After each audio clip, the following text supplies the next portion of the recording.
Thanks for stopping by. I'm Sky, I'm Jar. the place where a couple of absolute based giga-chads take on the Soul series with relative ease. Of course, this journey isn't always so simple, and sometimes some of the creatures give us a bit of a run for our money. Since we beat the first Dark Souls together recently, we figured we would take a lighthearted look at which punks tried their luck against us. Of course, everything on this list is presented from our experience with the game, making it objectively and factually correct. So no need to leave any comments or disagree, because you're wrong. Let's get into it. Hell yeah! Number 10. Gwyn, the Lord of Cinder. The Lord of Sunlight, the bringer of the Age of Fire, the leader of the Lords of Cinder, and the one who gave himself to the First Flame.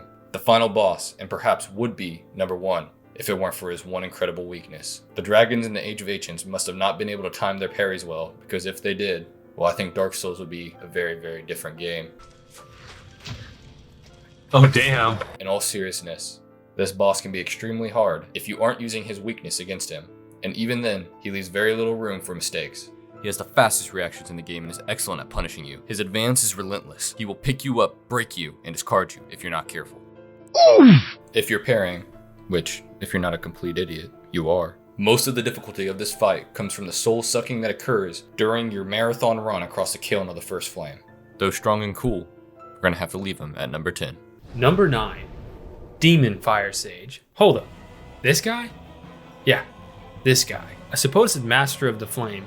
He really has mastered only one move, and it's the point and explosion move. But this move is so powerful at ending a run that it is equivalent to all of Gwyn's attacks combined. This guy really would be just a sack of HP if it weren't for this move, as most of his attacks are not very hard to dodge. And if you get this guy in one of the corners,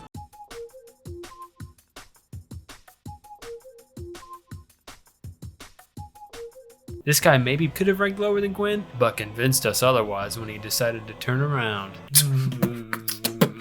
Number 8. The Capra Demon. A normal ass enemy you fight later. Your first encounter with him, it's bullcrap. When you find him hiding in a corner way down in the streets, hiding behind his 3 racist dogs. You just piss me off. When you enter this pitiful corner of the map sized for a baby's playpen, you become the toddler.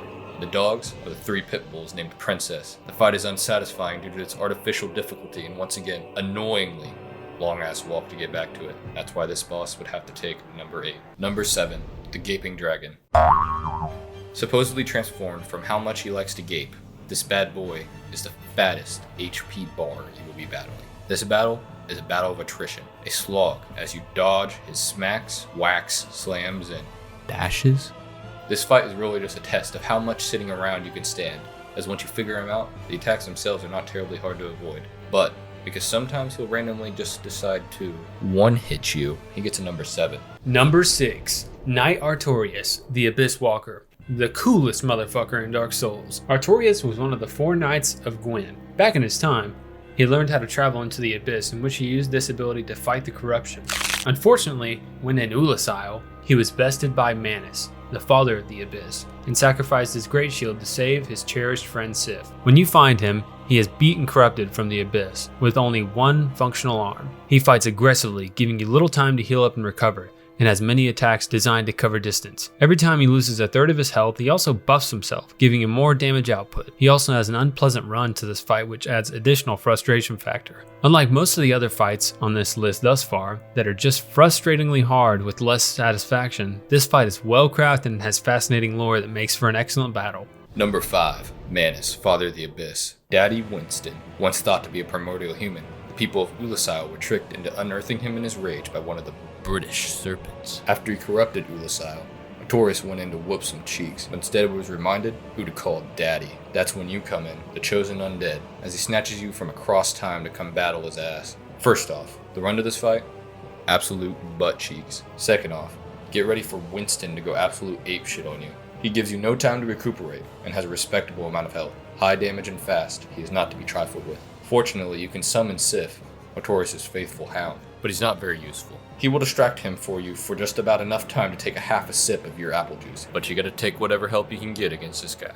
If you enjoyed this video and haven't already, Smash the like and subscribe! Number 4. Bell Gargoyles. Some of the hardcore Souls gamers might be a little upset with this one, but the Bell Gargoyles are hugely underrated in difficulty in our eyes. Maybe we just need to get good, which is probably the case, but this boss this early in the game is Stinky. I knew it was stank water. The boss for the first half really is kind of cake, but once the second one comes in, ooh man does it get sweaty. This boss teaches you how to handle multiple boss targets through trial by fire. A lot of the pain in this fight comes from the limited amount of apple juice you have at this point in the game, and the enemies on the way up drain you of the very limited supply that you have. It poses a difficult challenge in the beginning, and many may disagree, but for us, the Balls Garglers rank very high. Number 3, Four Kings. This name is quite misleading as there are actually far more than 4 kings, staged in the abyss, only traversable after obtaining the Covenant of Artorias from Sif. Thoughts and prayers? The 4 kings supposedly were 4 great chads before being corrupted by the great evils and deciding to hide in their Doomer cave. Once you enter their Doomer realm, prepare to die. Some of their attacks include grabbing you and yelling slurs in your face, shooting purple boomerang that forces you to be chased until the end of time, cornering you up against the invisible wall, and duplicating until you question why they even bothered to name this fight 4 kings at all. No. 4 kings. No, why do I have to hit him again? That's 5 kings, man. You must act fast on this fight and take them out quickly, or you will find yourself overwhelmed. Let's not forget to mention, the run for this fight is, hell. While the rest of the bosses on the list may be a little interchangeable, this one for sure makes the 3rd spot, no question. Number 2, Gravelord Nito, one of the 4 Lords of Cinder. This pimp and his skeletal babes represent death and sickness. Back in the Age of Ancients, him and his babes dished out pain to the dragons alongside Gwyn and the boys. But nowadays, you can find him in his goon cave, only a former shadow of what he used to be. But, make no mistake, this guy is still a pimp at heart. To enter his domain, you are required to take a buttload of fall damage. Then once you're in, he calls up his goons and they proceed to do whatever they want with you. Stop, dude. I haven't even seen the boss. Like, he's over there making his way over, dude. What? Moveset, power poop, check. Tickling, check. Poop and pee meters, check. And you have to make sure you keep the fight in the front side of the arena or risk awakening them. Overall, though frustrating, a good fight, and wildly satisfying when you finally send Pimp Lord Nito back to the lobby. Number 1. Perhaps the most powerful boss From Software has ever engineered, Pinwheel is the pinnacle of well-designed bosses. He rests in his imposing lair, awaiting the chosen undead, and ready to give the ultimate fight. He is on the level of Goku, channeling powerful... Yo, I beat him, bro. Yo, You- look over here, dude. You beat him? Yeah, dude. Like, while I was reading the script, I was like, okay. Number 1, Ornstein and Smo. There was no question with this one. Ornstein and Smo are and always will be the pound for pound champions of bosses. No boss in the entire Soul series has infuriated us like this one has. Me personally, Sky, I've spent a collective 10 hours on my first playthrough and my second, Jared, trying my luck against Mr. Twink and Fatso. These two represent hell and what happens should you sin in your waking life, as you will suffer these two for eternity. You find these two after arriving in Orlando, the beautiful city you have essentially strived to reach up to this point in the game. Once you have made it to the cathedral, you'll find them guarding it from within, as ordered to after the gods fled. Both are wildly different, in appearance and in style, one being Ornstein the Dragon Slayer, rocking a lightning-charged spear, and an anime protagonist type vibe.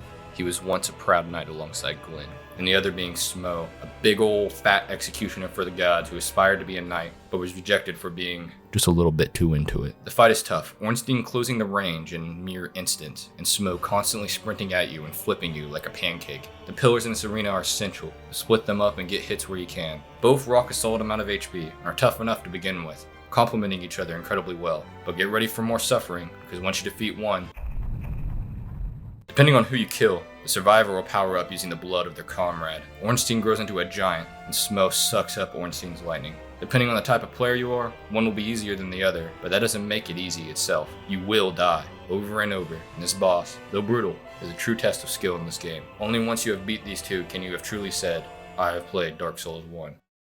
Make sure to like and subscribe if you enjoyed and want to see more content like this. If you want to go watch our hilarious best moments in this game, check out our Best of Dark Souls video, and if you want to watch our current run of Dark Souls 2 at the time of this recording, check out this playlist.